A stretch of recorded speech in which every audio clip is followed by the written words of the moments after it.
On this side of winter break? Obviously really excited. Curtis came out last weekend on Saturday, 93-94, had a 4-pitch mix going. Really excited about him. It also kind of shows us where we're at, where we have to get to. I know he was going to possibly be a weekend arm for A&M this year, but that was their midweek arm last year. So that's a 93-94 mile an hour 4-pitch mix weekend arm. So we're excited about him. He'll probably, we're going to start prepping him to go every Saturday. So hopefully he continues good health and he'll be ready to go. Same thing with Dunn? Yeah, Dunn, had a little procedure, minor, over the fall. So he only had 3 outings, but he's actually thrown a bullpen today. He's going to get a late start. He won't throw this weekend, but he'll throw his first inning next weekend. So he'll be a little shortened during the season. We'll have him about 3 innings, but fortunate we have another transfer in Owen Stevenson, who came out and was 95 last weekend, 94, 95, and he'll kind of piggyback him the beginning of the year, and then we'll kind of make a decision where Owen fits after that. What do you think is the biggest difference amongst this team this year compared to last year? What excites you the most, do you think? We're older, we're veteran, and it's veteran experience. I think last year we went into the portal late. Guys like Tully and Luckham, who did well for us. I mean, they gave us what we needed to. I think this year the guys that we have experienced success in the previous schools that they've been at. We also have a lot of depth, and the culture's been kind of established by Coach Bloomquist, and those guys are doing a great job of pushing each other. The bullpen, just the feel of all the bullpens, and those guys have been great. They push each other. They do a good job. They're doing a good job with the young guys. I don't want to disregard our young guys.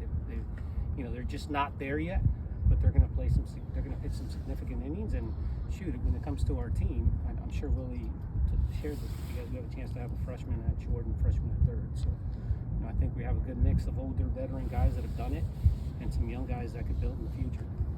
Coach, pitching last year was a struggle with so many different arms, both in the bullpen and in the starting rotation. Mm-hmm. How do you kind of combat trying to fix those numbers with so many different people? We have a lot of them. We have 20 this year. And again, the experience is the biggest help. We're hoping that Ross Dunn could kind of anchor the staff, and obviously he's a proven arm. He went out and pitched in Team USA, won a gold medal, put himself on the map. If we could get Christian, keep him healthy, and do what he did last Saturday on a consistent basis, then I feel really good about a 1-2. And I kind of mentioned Owen earlier, and he's going to piggyback Dunn once they get lengthened out. If we can put him on a Sunday, and we got other guys, Jonah Giblin has a chance to go on Sundays. If Timmy Manning from Florida has done a really good job. So I think this year we have more options. Last year we had the same guys kind of running out there as much as we can. This year we have more options, and we can keep guys well rested, and you'll see fresher arms coming out of the pen. Sam, do you believe the flexibility with that was something that was non-existent last year? Obviously, a lot of injuries, and there was a lot of different pre-existing factors, but do you feel like you have the flexibility to kind of throw different guys out there for spot starts if need be, or get a guy some more innings on one day because you have so much more depth? The best way I could put it is this year our Sunday and Tuesday roles aren't defined yet, and we have about 3 or 4 guys that are capable of going in that slot, which gives us better options. Now those guys, whoever doesn't win that spot, is going to come out of the bullpen, and I think we have a lot. Yeah, to answer your question, yes, we have a lot more flexibility. We have a lot more guys that are proven and capable and have done it at this level. Again, not to keep going on Owen Stevenson, but Owen pitched here against us on a Friday night. So he was a Friday night starter for an opposing team against us and pitched well. He left the game in the 5th inning, and we were down 2-1. We ended up coming back and winning that game. But now we're talking about him being kind of a hybrid guy. Where does he fit? Is he going to be a Sunday guy? Is he going to come out of the pen on Fridays? Is he going to be a Tuesday guy? So when you have that type of flexibility, it makes you feel better than this time last year where we were at. And outside of the guys you already mentioned, is there any, especially some of the younger guys who have impressed you so far, who would those guys be? Yeah, Ryan Hanks, kid we got from Texas. He's kind of fearless, kind of goes out there. I think he's going to have a chance to be a good bullpen arm and eventually have a closing career here. Austin Humphreys, local kid, left-handed arm.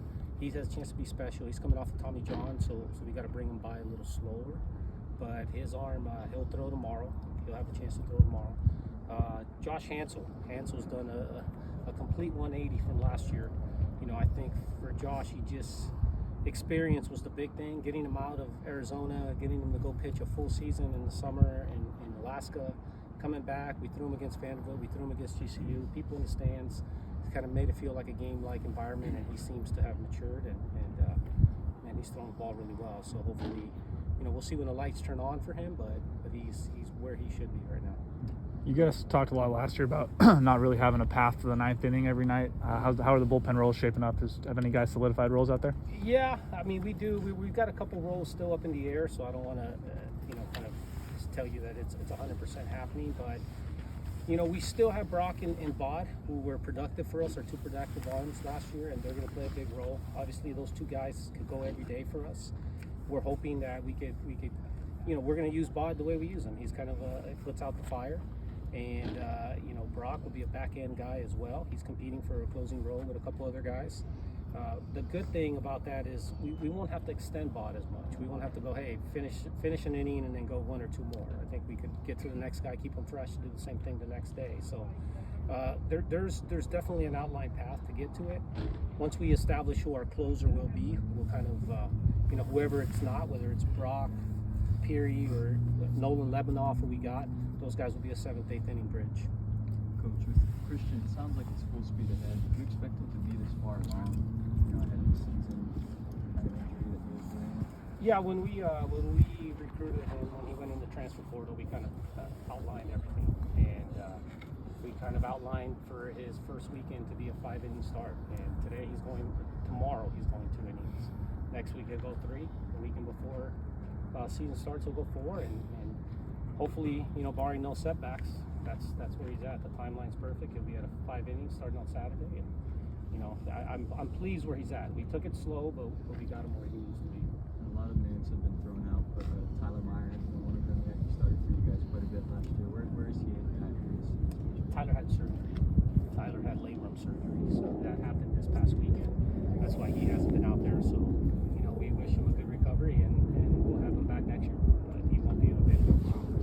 Coach, can you speak a little bit more on Brock injury and what he did? You know, kind of struggling bullpen last year, kind of solidified himself as the guy to go. Yeah, Brock is a Sun Devil. You know, Dad played here. His name Brock after Brock, the coach, and obviously the number 33. So he's a big Sun Devil. He'll do whatever we ask him to do. You know, he's obviously going to get a chance to be our closer again because of what he did last year with 10 saves. But the special thing about Brock is when we brought him in the offense, he says he doesn't care what he does. He just wants to pitch and help us win. So you talk about a guy that really wants to win and help this club and do whatever it takes to win. That's Brock. And he'll get a chance to be a backhand guy again. He's done a good job of making sure he works hard and added some arsenal, you know, to help him get left-handers out. When he continues to do that on both sides, when he comes to righties, he can definitely be a backhand guy closer for us again.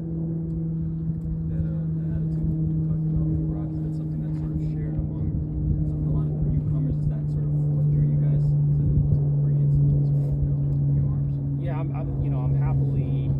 surprised and happily surprised at how well they gel so fast.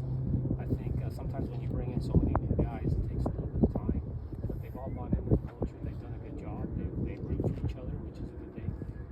We still have 2 roster spots up in the air, and those couple guys that are competing for that roster spot, there's no intention for the next guy to fail. They're kind of rooting for each other. So I think that's a plus thing, and it shows the kind of culture Coach Bloomquist is trying to establish here. He's done a good job of making sure, you know, this means something to the guys that we bring in.